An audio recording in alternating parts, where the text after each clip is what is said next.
Hello students, आज हम लोग करने जा रहे हैं एग्रीकल्चर क्लास 10 ज्योग्राफी का चैप्टर। तो चलिए शुरू करते हैं। सबसे पहले यहाँ पर हम लोग समझेंगे कि फार्मिंग के कौन कौन से टाइप्स होते हैं, जनरली इसे कितना ज़्यादा कमर्शियलाइज हुआ है फार्मिंग और कितने ज़्यादा मॉडर्न इक्विपमेंट्स आए हैं उसके बेसिस पर डिवाइड किया गया है। सबसे पहले आता है प्रिमिटिव सब्सिस्टेंस एग्रीकल्चर। इसमें पुराने टूल्स, पुरानी तरह से बिना फर्टिलाइजर के, बिना कोई मॉडर्न इनपुट डाले, अपने ही लेबर को यूज करते हुए इस तरह की फार्मिंग को किया जाता है। अब आप खुद समझिए कि जब हम कोई भी मॉडर्न इनपुट नहीं डालेंगे तो जो फार्मिंग का रिजल्ट होगा, जो आउटपुट होगा लास्ट में, जितना हमें फार्मिंग का रिजल्ट मिलेगा वो नेचुरल फैक्टर्स पर ही डिपेंडेंट रहेगा। जैसे मॉनसून कितना हुआ, सॉइल की फर्टिलिटी कितनी है, तो वही यहाँ पर समझने का है कि बस इन्हीं चीज़ों पर डिपेंड करता है ये प्रिमिटिव सब्सिस्टेंस एग्रीकल्चर। यहाँ पर वही मैंने लिखा है। इसे स्लैश एंड बर्न एग्रीकल्चर भी कहा जाता है, क्योंकि इसमें क्या किया जाता है, फॉरेस्ट के एक एरिया को काटा जाता है, वहाँ की लकड़ी को जला दिया जाता है और फिर वहाँ पर फार्मिंग होती है। जब उस जगह की फर्टिलिटी कम हो जाती है तो लोग दूसरे जगह जाते हैं, दूसरी जगह की लकड़ियों को काटते हैं और उस जमीन को खाली करने के लिए जला देते हैं। ऐसे ही ये प्रोसेस चलता रहता है और फॉरेस्ट धीरे धीरे अपने न्यूट्रिएंट्स को रिन्यू कर लेता है। इस तरह की एग्रीकल्चर को झूमिंग एग्रीकल्चर भी कहा जाता है। इसके अलग अलग नाम हैं अलग अलग जगहों पर, इंडिया में भी और बाहरी देशों में भी। इन्हीं नामों को हम कोशिश करें कि ज़्यादा से ज़्यादा याद कर लें, क्योंकि इनसे डायरेक्टली क्वेश्चंस आते ही हैं हर साल। तो झूमिंग नॉर्थ ईस्टर्न स्टेट्स में इन्हें झूमिंग कहा जाता है। पामलऊ इसे मणिपुर में कहा जाता है, और दीपा बस्तर जो कि छत्तीसगढ़ में है और अंडमान एंड निकोबार आइलैंड्स में भी कहा जाता है। मिल्पा इसे मेक्सिको में कहा जाता है और सेंट्रल अमेरिका में। कोनुको इसे वेनेजुएला में, लडांग इसे इंडोनेशिया में, और रोका ब्राजील में, और रे वियतनाम में। ये काफ़ी important match the following questions के रूप में आ सकता है कि किस किस जगह पर क्या क्या नाम से इसे बुलाया जाता है, तो इसे ज़रूर याद कर लो। उसके बाद है बेवार या दहिया, इसे एमपी में, पोडू या पेंडा आंध्र प्रदेश में, पामादबी, कोमान या ब्रिंगा इसे ओडिशा में, कुमरी वेस्टर्न घाट्स में, और वालरे या वॉल्तरे साउथ ईस्टर्न राजस्थान में, खिल हिमालय में, और कुरुवा झारखंड में। अगर आप एनटीएससी की तैयारी कर रहे हैं तो आप जिस स्टेट में हैं उस स्टेट के इस नाम को ज़रूर से याद कर लें, या फिर अपने सराउंडिंग स्टेट्स के नाम पर। जैसे मैं जब झारखंड में एनटीएससी दे रहा था तो मैंने ये कुरुवा नाम को खासा ध्यान से याद कर लिया था, और इसके क्वेश्चंस आने के प्रोबेबिलिटी बाकी जगहों के नामों से ज़्यादा होती है। इसके बाद आता है इंटेंसिव सब्सिस्टेंस एग्रीकल्चर। इसमें हाई पॉपुलेशन एरियाज में इन एग्रीकल्चर टाइप्स को किया जाता है। तो इसमें क्या होता है कि काफ़ी ज़्यादा इनपुट्स डाले तो जाते हैं, लेकिन लैंड इतना छोटा होता है कि उन इनपुट्स के कारण जो भी प्रोडक्शन होता है वो घर के लोगों और अपने कंजम्पशन में ही खर्च हो जाता है। इसीलिए इसे सब्सिस्टेंस एग्रीकल्चर कहा जाता है। ऐसी स्थिति बनी क्यों आखिर? तो होता क्या था कि पहले जब फादर की डेथ हो जाती थी तो जो उनके बेटे होते थे उनमें आधी आधी लैंड को डिवाइड कर दिया जाता था। फिर जब सेकेंड जनरेशन की डेथ होती थी तो फिर से उस आधे आधे लैंड को 1/4, 1/4, 1/4 और 1/4 में डिवाइड कर दिया जाता था। इसके कारण जनरेशन दर जनरेशन लैंड की एरिया इतनी छोटी हो गई कि जो टोटल प्रोडक्शन आने लगा वो काफ़ी कम हो गया। यहाँ पर क्या होता है कि ये एक labour intensive type of farming है, मतलब काफ़ी ज़्यादा इनपुट, और घर के जनरली सभी लोग इन्वॉल्व हो जाते हैं इस तरह की फार्मिंग में। इसके बारे में आप लोग इकोनॉमिक्स में भी थोड़ा डिटेल में पढ़ेंगे। इसके बाद है कमर्शियल फार्मिंग।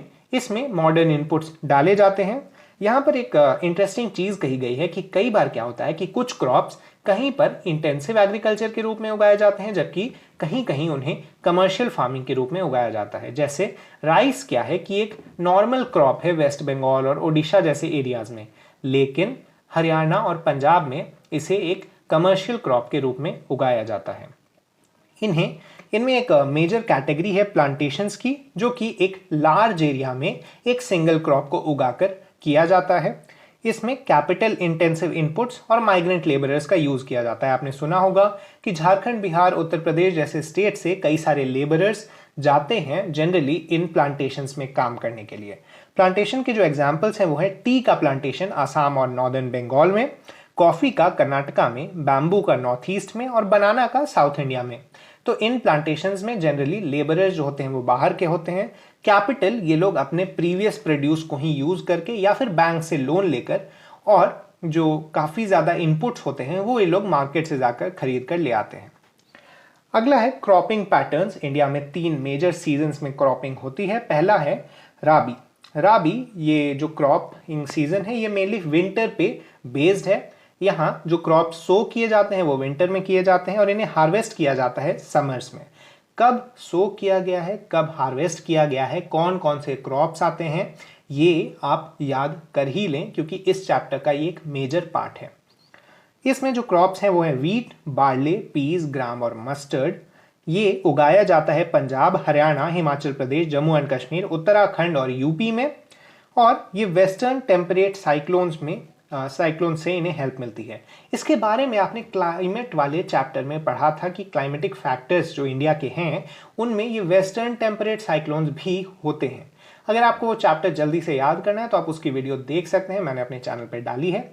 लेकिन मैं आपको शॉर्ट में बता देता हूं कि ये साइक्लोन्स मेडिटेरेनियन सी से ओरिजिनेट होते हैं और इनके कारण बारिश होती है इन स्टेट्स में। ये जो पंजाब, हरियाणा, हिमाचल प्रदेश, उत्तर प्रदेश वाले स्टेट्स हैं यहाँ पर बारिश होती है इस वेस्टर्न साइक्लोन के कारण। ग्रीन रिवोल्यूशन भी एक इंपॉर्टेंट फैक्टर है इन क्रॉप्स के ग्रोथ के लिए। जैसा हम जानते हैं वीट एक मेजर क्रॉप बनकर उभरा ग्रीन रिवोल्यूशन के बाद और पंजाब, हरियाणा जैसे स्टेट्स में इसके सबसे ज्यादा इफेक्ट देखने को मिले थे। खरीफ, अगला है खरीफ। ये मॉनसून सीजन को कहा जाता है जनरली। इसके जो क्रॉपिंग की जाती है, सोइंग की जाती है वो मॉनसून में होती है और हार्वेस्ट होती है सितंबर अक्टूबर के आसपास। इसमें पैडी, मेज, ज्वार, बाजरा, तूर, मूंग, उड़द, कॉटन और जूट, ग्राउंडनट और सोयाबीन जैसे क्रॉप्स होते हैं। ये ऐसे क्रॉप्स हैं जिन्हें थोड़ा ज्यादा पानी और मॉइस्चर चाहिए होता है।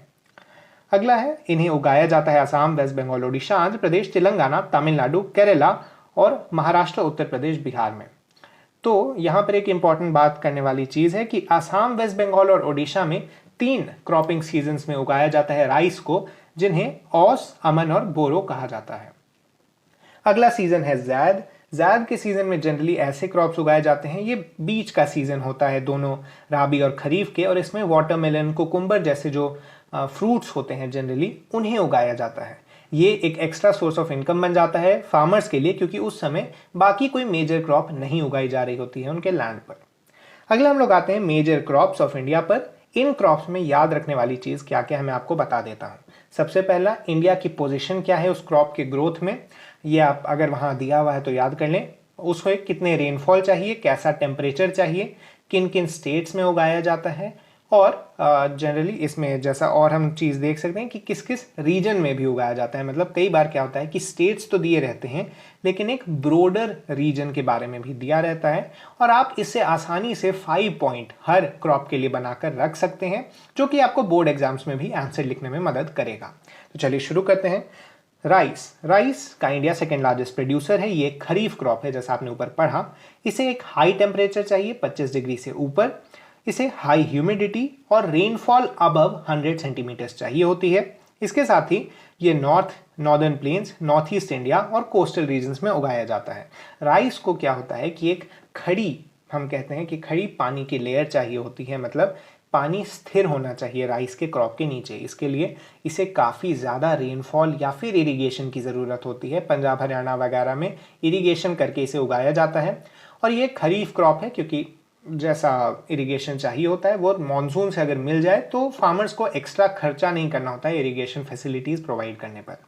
अगला है वीट एक राबी क्रॉप है। इसे 50 to 75 सेंटीमीटर रेनफॉल चाहिए। इसे गंगा सतलुज प्लेन और black soil region of Deccan में उगाया जाता है। इसके जो मेजर स्टेट्स हैं वह पंजाब, हरियाणा, यूपी, एमपी, बिहार और राजस्थान। ये एक कूल ग्रोइंग सीजन चाहता है जिसमें एक ब्राइट सनशाइन हो हार्वेस्टिंग के टाइम। जैसा हम लोग जानते हैं वीट की जो हार्वेस्टिंग होती है वो अप्रैल वगैरह के आसपास, और बैसाखी का टाइम जो होता है वहाँ उस समय देश के अलग अलग स्टेट्स में अलग अलग फेस्टिवल्स मनाए जाते हैं, और उन्हीं में से एक बैसाखी भी है जो कि वीट के कल्टीवेशन को सेलिब्रेट करने के लिए मनाया जाता है। अगला है मिलेट्स में जो मेजर क्रॉप्स आते हैं वो ज्वार, बाजरा और रागी हैं। इन्हें कोर्स ग्रेन कहा जाता है, और ये अब आजकल के जो हमारा ट्रेंड रहा है उसके अनुसार ये काफ़ी ज़्यादा इनकी डिमांड बढ़ी है, क्योंकि ये काफ़ी हेल्दी और न्यूट्रिशियस होते हैं।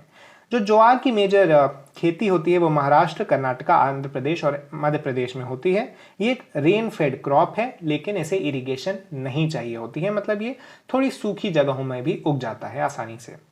बाजरे को सैंडी सॉइल और शैलो ब्लैक सॉइल चाहिए होती है। राजस्थान, यूपी, महाराष्ट्र, गुजरात और हरियाणा में उगाया जाता है। सैंडी सॉइल में उगने के कारण राजस्थान के जो डेजर्ट रीजन्स है वहाँ बाजरे की खेती और बाजरे का जो फूड का बेसिस है वो बाजरा एक काफ़ी इंपॉर्टेंट पार्ट है उनके खाने और क्यूजीन का।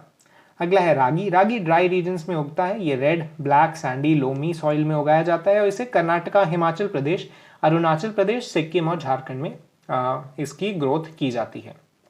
अगला है मेज़ एक खरीफ क्रॉप है और इसे 21 डिग्री से 27 डिग्री सेल्सियस टेम्परेचर चाहिए होता है। ये ओल्ड एलुवियल सॉइल में बेहतर उगता है और ये फूड और फॉडर दोनों की तरह काम में लाया जाता है। फॉडर मतलब जो चारा होता है, जिसे लाइव स्टॉक मतलब कैटल को खिलाया जाता है, ऐसे खाने को फॉडर कहा जाता है और मेज़ फूड के साथ साथ फॉडर का भी काम कर देता है।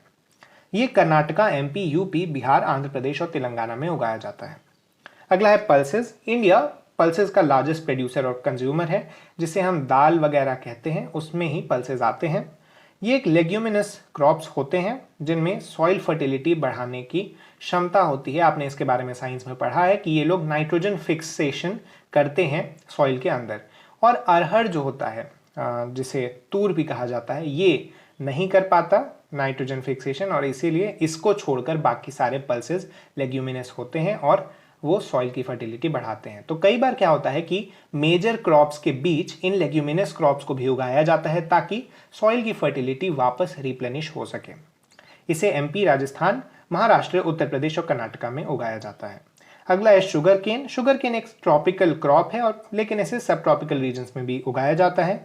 इसे एक हॉट और ह्यूमिड क्लाइमेट चाहिए होता है। इसका टेम्परेचर 21 डिग्री से 27 डिग्री सेल्सियस होना चाहिए। ये रेनफॉल 75 सेंटीमीटर से 100 सेंटीमीटर मांगता है। इसके लिए काफ़ी ज़्यादा मैनुअल लेबर चाहिए होता है और ये इंडिया इसका सेकेंड लार्जेस्ट प्रोड्यूसर है। जो गुड़, शुगर और खंड सारी जिसे कहा जाता है और इसके साथ ही मोलासेस जिससे अल्कोहल भी बनाया जाता है, वो सारे इसी शुगर केन से आते हैं। गुड़ और शुगर के बारे में तो आप जानते ही हैं कि चीनी जिसे कहा जाता है और गुड़ को गुड़ ही कहा जाता है, जैगरी जिसे इंग्लिश में कहा जाता है, और मोलासेस होते हैं जो कि जिनसे अल्कोहल बनाया जाता है। अगला है ऑयल सीड्स इंडिया के टोटल क्रॉप एरिया का 12% है। इसमें groundnut, mustard, coconut, sesamum, soybean, castor seeds, cotton seeds, linseed और सनफ्लावर आते हैं। ये क्रॉप्स का नाम आपको पता ही होगा क्योंकि जनरली इन्हीं से ऑयल एक्सट्रैक्ट किया जाता है और जो कुकिंग ऑयल्स या फिर जो हेयर ऑयल्स होते हैं उनमें इन्हीं ऑयल्स का यूज़ किया जाता है। ग्राउंडनट एक खरीफ क्रॉप है, हमने शुरू में भी पढ़ा था। ये गुजरात, राजस्थान, आंध्र प्रदेश में उगाया जाता है। लिनसीड और मस्टर्ड राबी क्रॉप्स हैं। सेसमम खरीफ क्रॉप है नॉर्थ इंडिया में, राबी क्रॉप है साउथ इंडिया में, और कैस्टर राबी और खरीफ दोनों क्रॉप के रूप में उगाया जाता है। तो आप यहाँ पे सेसमम और कैस्टर को खासकर याद रखें क्योंकि इनसे एक क्वेश्चन बनाया जा सकता है कि which crop is grown as a rabi crop in the south and kharif crop in the north. तो इसमें होगा आंसर इसका सेसमम। और which crop is grown as both kharif and rabi, तो इसका आंसर होगा कैस्टर। अगला है टी एक प्लांटेशन क्रॉप है। ये एक बेवरेज है, मतलब इससे ड्रिंक्स बनाई जाती हैं। जैसे हम लोग जानते हैं टी के काफ़ी सारे अलग अलग वेराइटीज़ में टी को पिया जाता है हमारे कंट्री में। और ये फर्टाइल, डीप और वेल ड्रेन्ड सॉइल चाहता है जो कि रिच हो ह्यूमस में और ऑर्गेनिक मैटर में। T bushes require warm and moist frost-free climate throughout the year. Frost-free climate.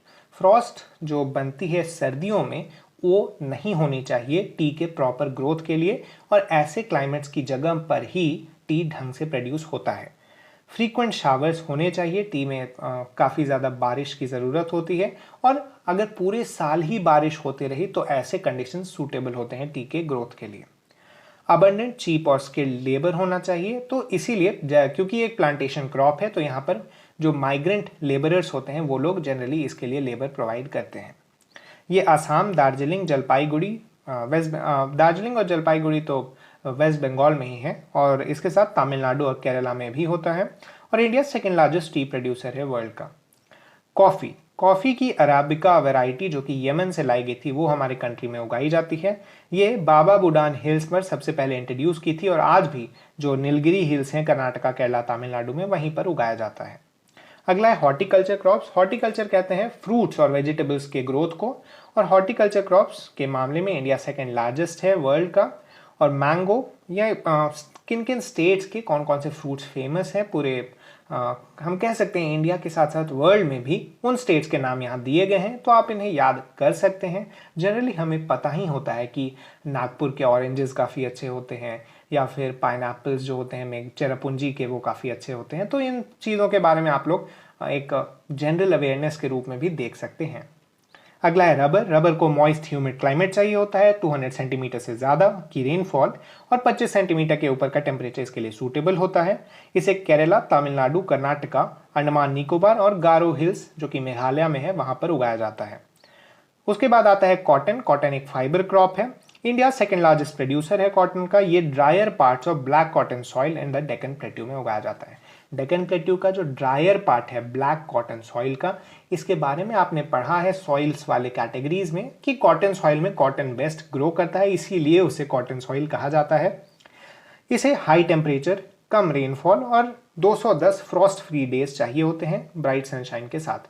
Frost free days यहाँ पर भी आया, मतलब एक भी दिन ऐसा नहीं होना चाहिए कि बर्फ बन जाए पानी, ऐसा टेम्परेचर इसे सूटेबल नहीं होता है। इसीलिए ये ड्रायर पार्ट्स में बेहतर उगता है क्योंकि इन पार्ट्स में जनरली एटमॉस्फेयर में पानी होता नहीं है और इसके कारण फ्रॉस्ट बनने के चांसेस कम होते हैं। ये खरीफ क्रॉप है, इसे 6 to 8 months चाहिए होते हैं। ये महाराष्ट्र, गुजरात, MP, कर्नाटका, आंध्र प्रदेश, तेलंगाना और तमिलनाडु, पंजाब और हरियाणा और यूपी जैसे स्टेट्स, मतलब कॉटन का काफ़ी ज़्यादा प्रोडक्शन है हमारे कंट्री में और इसीलिए इंडिया सेकेंड लार्जेस्ट प्रोड्यूसर है कॉटन का। और ये भी माना जाता है कि कॉटन असल में इंडिया में ही उगता था, मतलब ये इंडिया से ही ओरिजिनेट हुआ है। अगला है जूट को गोल्डन फाइबर कहा जाता है इसकी खूबियों के कारण और इसके कॉस्ट के कारण भी हम एक तरह से कह सकते हैं। इसे वेल ड्रेन फर्टाइल सॉइल चाहिए होती है जो कि जनरली फ्लड प्लेन्स में मिलती है। फ्लड प्लेन्स के बारे में आपने पढ़ा है कि वो ऐसे एरियाज होते हैं जहां हर साल फ्लड्स आती हैं और वहां की सॉइल्स रिन्यू होती रहती हैं और काफ़ी फर्टाइल होती हैं। ये हाई टेम्परेचर और हाई टेम्परेचर इन्हें चाहिए होता है और ये वेस्ट बंगाल, बिहार, असम, ओडिशा और मेघालय जैसे जगहों पर उगाए जाते हैं। रिफॉर्म्स जो कि एग्रीकल्चर सेक्टर में आए हैं, Kisan credit card, personal accident insurance scheme, land reforms, Gramin bank, cooperative societies, weather bulletin और मिनिमम सपोर्ट प्राइस। इनके बारे में आप इकोनॉमिक्स में भी पढ़ते हैं कि कैसे एग्रीकल्चर को इम्प्रूव करने, प्राइमरी सेक्टर है जो कि उसे इम्प्रूव करने के लिए गवर्नमेंट अलग अलग स्कीम्स लाती रहती है, अलग अलग बेनिफिट्स देती है। उसके बाद भूदान मूवमेंट के बारे में दिया गया, इसे विनोबा भावे ने शुरू किया था। विनोबा भावे को spiritual Eyre of Gandhi ji कहा जाता है। ये ग्राम स्वराज्य की तरफ मूवमेंट था। इसमें क्या होता था कि जो रिच लोग, जो कि लैंड होल्डर्स, जमींदार जैसे लोग थे, वो लोग अपनी लैंड को डोनेट कर देते थे पुअर कम्युनिटीज़ को, ताकि वो लोग अपने लैंड पर मतलब खेती कर सकें या जो भी उन्हें घर बनाना हो तो वो घर बना सकें। ऐसे लैंड को रीडिस्ट्रीब्यूट करने के लिए मूवमेंट था भूदान। इसके साथ ही ग्रामदान मूवमेंट भी शुरू हुआ था। ग्रामदान में पूरे गांव ही दे दिए जाते थे वहाँ गांव के लोगों में आपस में बांटने के लिए। इकोनॉमी, मतलब इसके बारे में आपने इकोनॉमिक्स में पढ़ा है, यहाँ जो भी पार्ट दिया हुआ है कि कैसे ICR, Indian council of agriculture research, setup किया गया है। ग्रीन रेवोल्यूशन जो आया था उसके कारण काफ़ी सारे बेनिफिट्स तो हुए, लेकिन उसका एक मेजर प्रॉब्लम ये हो गया कि लैंड डिग्रेडेशन होने लगा और पानी की समस्या बनकर उभरी है। ये खासकर देखा जा सकता है पंजाब, हरियाणा और उत्तर प्रदेश, वेस्टर्न उत्तर प्रदेश जैसे जगहों पर, जहाँ पर पानी का लेवल काफ़ी नीचे चला गया है पिछले 70-60 सालों में। उसके बाद अगला जो रिवोल्यूशन हम चाहते हैं वो है जीन रिवोल्यूशन, मतलब प्लांट्स के बेसिक जेनेटिक स्ट्रक्चर को चेंज करके उन्हें बेटर वैरायटीज़ में डेवलप करने का। हमारे देश में अभी भी ऐसे काफ़ी सारे अटेम्प्ट्स चल रहे हैं, चिकन को लेकर, वीट को लेकर, राइस को लेकर, कैबेजेस को लेकर। आप इनके बारे में और ज़्यादा पढ़ सकते हैं। ये जो Indian council of agriculture research है ये प्रमोट करता है ऐसे नए जेनेटिक मैनिपुलेशंस करके क्रॉप्स में बेहतरी लाने के लिए। इसी के साथ ये चैप्टर खत्म हुआ। हम नेक्स्ट चैप्टर के साथ अगले वीडियो में आपसे मिलेंगे। Thank you.